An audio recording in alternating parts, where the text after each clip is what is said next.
So I saw The Killer tonight. What is The Killer? Well, it is yet another John Woo film starring Chow Yun-fat. This was the third of the three John Woo films that recently had their big 4K restoration, and thus this was the third theatrical showing.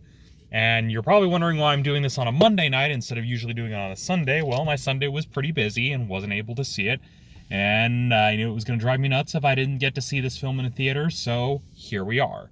Now, the premise of The Killer, it's definitely interesting in a certain regard. It very much is one of those cases where you have an assassin, played by Chow Yun-fat, who accidentally injures a singer during one of his hits and tries to make it up to her. And that's at least the best way I can summarize it. It's not that the plot gets particularly complex, it's just one of those plots that starts to sound kind of silly when you start to think about it out loud. But when it comes to how the film is paced in general, I would best describe it as it being akin to watching a soap opera on fast forward, where there's plenty of melodrama, interspersed with action, where it's just moving from beat to beat to beat to beat to beat, without really any breathing room. Now, to the film's credit, it does do a decent job of establishing the world, as it were. It just relies on a lot of the same pop culture shorthand that a lot of other films like The Killer rely on. It's like, yep, it's about the triads, it's about organized crime, it's a detective story, it's a crime story. It very much feels kind of paint by numbers in that regard. But what stuck out to me is that, yeah, you have very much a formulaic setup and a formulaic plot, but there are some sequences in this film that are really, really good at building suspense and tension.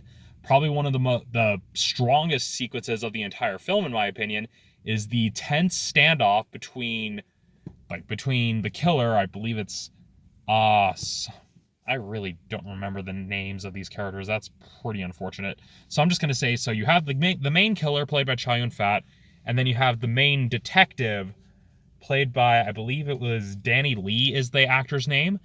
And there's this scene in the middle of the film where they're essentially having a standoff, like with their guns, but trying to maintain a normal conversation because of the character, the singer, who is blind. And I would have to say that is probably one of the best, most intense suspense sequences I had ever seen. I mean, yeah, you get the usual like action payoff, but just watching like this tension, watching the actors play off of each other and navigate and tap dance around this situation was very incredible to see. It was a very creatively done sequence, all done within an apartment complex. It's something that honestly we haven't really even seen in years. I know a lot of people like to mention the whole silencer duel from the John Wick movies, but honestly, by comparison, this one was just a lot more tense and engaging. And that was probably what stuck out to me the most about The Killer. As for the action, it pretty much is exactly what you would expect from a John Woo film from this time period, from early in his career. Complete with the doves, the over-the-top shootouts that don't particularly pay attention to how certain guns work. It has that very indulgent 80s quality to it that you would come to expect from it. It's not the worst. It's not as overblown as Hard Boiled. Definitely not the most subdued. It very much is one of those, yeah, you're watching a John Woo film. This is what you're paying for. This is what you're getting. There are still some creative sequences and some creative moments within some of the action choreography, but not a lot of moments stuck out to me the same way that some of the more tense, suspenseful moments did. So, yeah, that's pretty much all I have to say about it. I'm glad I got to see this film in a theater. Very intense. Will I check out the remake he did for Peacock? Probably not. Probably the biggest takeaway I've got from this is that it makes me wish I could see some sort of alternate timeline where John Woo got the rights to adapt City Hunter with Chow Yun-fat as Ryo Saiba instead of the Jackie Chan film. It's not that good. It really isn't. So that is that for my thoughts on The Killer. I highly recommend it if you're a fan of the classic 80s Hong Kong action films.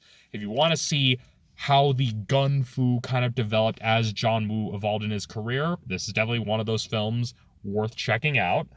If I had to rank each of the three films in terms of which ones I enjoyed, out of the three releases that have come out as part of this promotion, But definitely have to say my favorite of the three would have to be A Better Tomorrow, followed by The Killer, with Hard Boiled being at the bottom. I mean, yeah, Hard Boiled has a lot of really cool set pieces, but the story felt a little bit underdeveloped.